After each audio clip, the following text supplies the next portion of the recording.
Welcome to Rich House Comedy, guys. This channel is all dedicated to comedians and giving them their flowers while they're here or while they're not here. Now, the whole point to this channel right now, and this video that you're about to watch, is called Comedians on Money, The Truth Behind the Jokes, Part 1.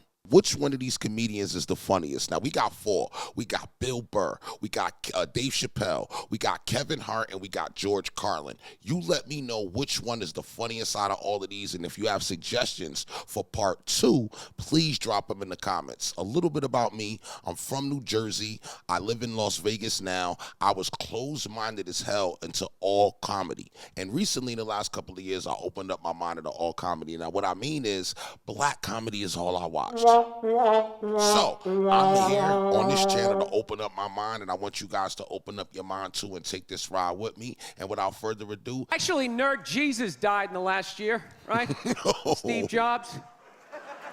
Yeah, he died, right? I know, a lot of nerds here tonight. I know, you're sad. I didn't get it. I didn't get the big deal they made about that guy. When he died, they were like, he changed the world. That was insane.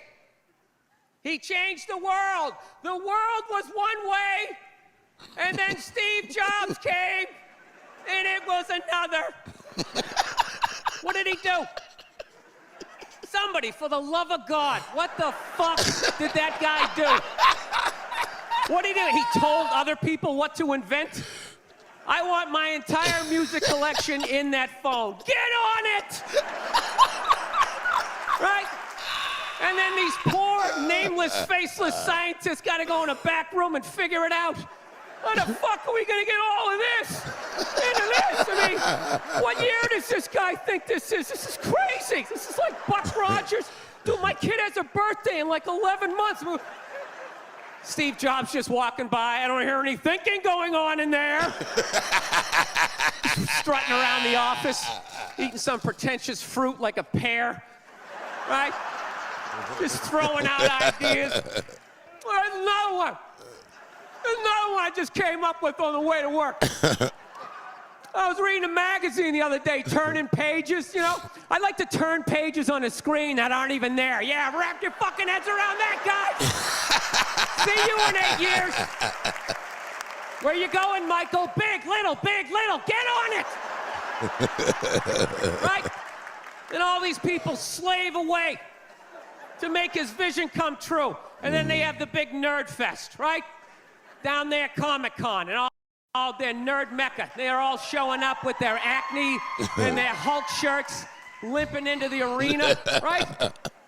Does Steve Jobs go out with a whole chorus line of scientists? No, he goes out there by himself. Sneakers and no belt, like it was no biggie, right?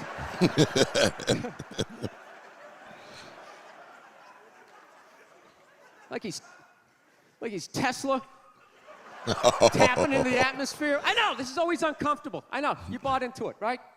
That whole advertising, the way they aligned themselves with some of the greatest people of all time. Jesus, Gandhi, me. Remember that? Muhammad Ali, John Lennon, this guy. How the fuck was that dude like any of them? Gandhi didn't have a sweatshop. Nah, he didn't have people leaping to their deaths only to catch a net and get ricocheted back through the window to have to put together yet another iPad. John Lennon didn't have children in his basement pressing those fucking albums. I know. New phone can't fit the old charger. This is your hero? First of all, I've stopped smoking weed. With black people, you didn't let me finish, motherfuckers. God damn. I'm sorry, black people, to break the news so publicly, but I can't smoke with you anymore. Every time I smoke weed with my black friends, all you talk about is your trials and tribulations. I'm sick of that shit. I got my own problems. Nigga, that's a waste of weed. I'm smoking weed to run away from my problems, not take on yours. From now on, I smoke weed exclusively with white people. Calm down, motherfuckers. You win by default. You got good weed conversation. All white people talk about when they get high is other times that they got high. I can listen to that shit all night. Dude, remember at Frank's last week? It's fucking smashed, man. And catalogs everything they drink. 2 shots of Jaeger, tequila, 4 bong hits, man. Beer, cheeseburger. That shit is great. Only bad part is you cannot pass out around white people. Every time white dudes pass out around each other, they always do some borderline gay shit when the guy's asleep. Frank fell asleep, so we like stuck a carrot in his ass and put shaving cream on his balls. Like, why, motherfucker? Why'd you do that to a friend of yours? He trusted you enough to sleep around you? You gonna put a carrot in his ass? Is that I tell you right now, if I put a carrot in a black dude's ass, a nigga will kill you when he wakes up for some shit like that. That is an automatic death sentence on the street. It's a rap for you. I'm gonna kill that motherfucker. I thought y'all was friends, baby. What happened?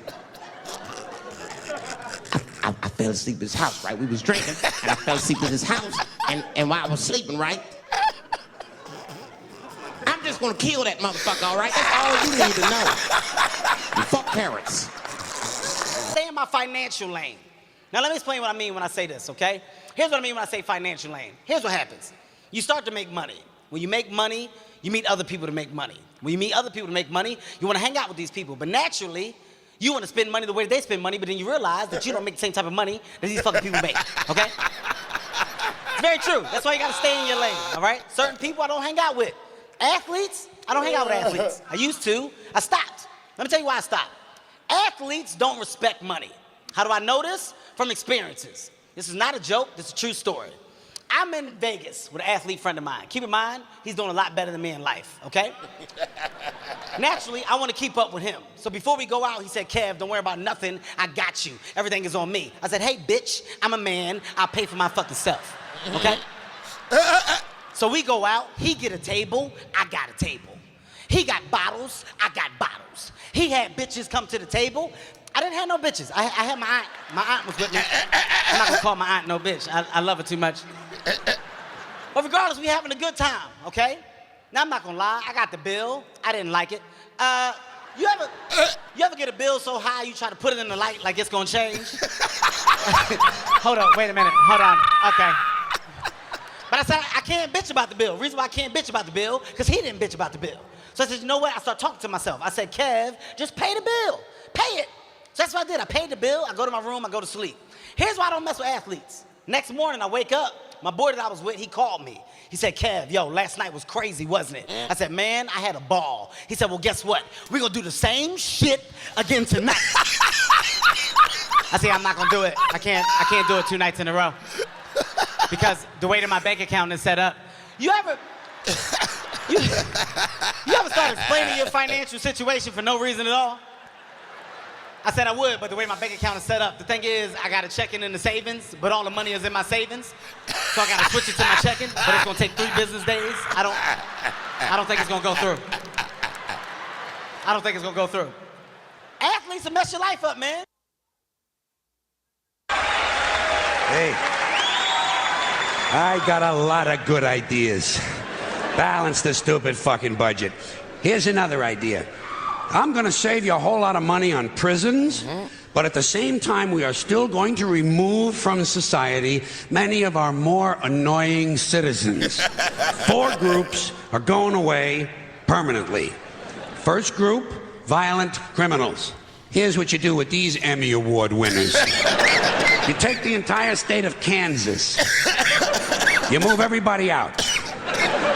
You give them a couple of $100 for their inconvenience, you know. Gotta be fair. And then,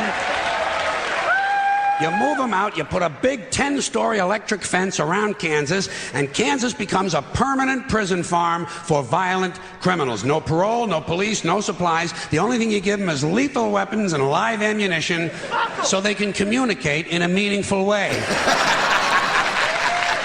Then, you put the whole thing on cable TV. The Violence Network, VNN. And for a corporate sponsor, you get one of those companies that loves to smear its logo feces all over the landscape. Budweiser will jump at this shit in half a minute. All right, next group, sex criminals. Completely incurable, you gotta lock them up. You could outlaw religion and most of these sex crimes would disappear in a couple of generations. But we don't have time for rational solutions. Much easier to fence off another rectangular state. Rectangular states are cheaper to fence, saves the taxpayers money, you know? This time, Wyoming.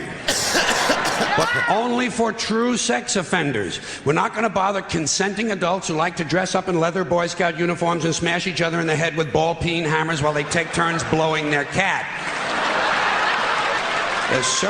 They will. I'm telling you, I know this from experience, okay? Dwayne Wade, that's a good friend of mine. I love Dwayne to death. Here's the thing, I can't hang out with Dwayne no more. I'll tell you why. Dwayne tried to fuck my life up. He did. Dwayne tried to make me buy a boat. I don't even have a fucking house. I said, hey man, I said, I don't think this is a good investment. He said, stop being a bitch, you got it, ball out. I said, no, I would, but here's the thing. The way my bank account is set up, the thing is, I got a check in the savings, but all the money is in my savings, so I gotta switch it. It's gonna take too long. The boat might not be there when I get back. You can't hang out with everybody. I'll be honest, another problem of mine, I got too many financial fears. I get scared fast. I'll tell you my biggest fear when it comes to finances. My biggest fear is my credit card getting declined in front of people. I'm gonna tell you why. Yeah. Here's the thing. It's not that I'm scared of my card getting declined. I just don't like it when you announce it. Like, bitch, tell me it's my card. Don't put on a show. Don't come out like, Mr. Hart, didn't go through. I tried it 3 times. I even wiped it on my pants. Bitch, give me the card. Don't say all that. They don't need to know what you tried to do to make it happen. Give me the goddamn card. I'll punch you in the fucking throat, lady. I'm not gonna do this. All right, guys, so this was our first compilation, man, that we did, man. This is my first series that I did on the channel. If you got any other ideas for other series, let me know so we could put that together. Make sure you guys subscribe at the top bell, and I'll see you on the next one. I'm out of here.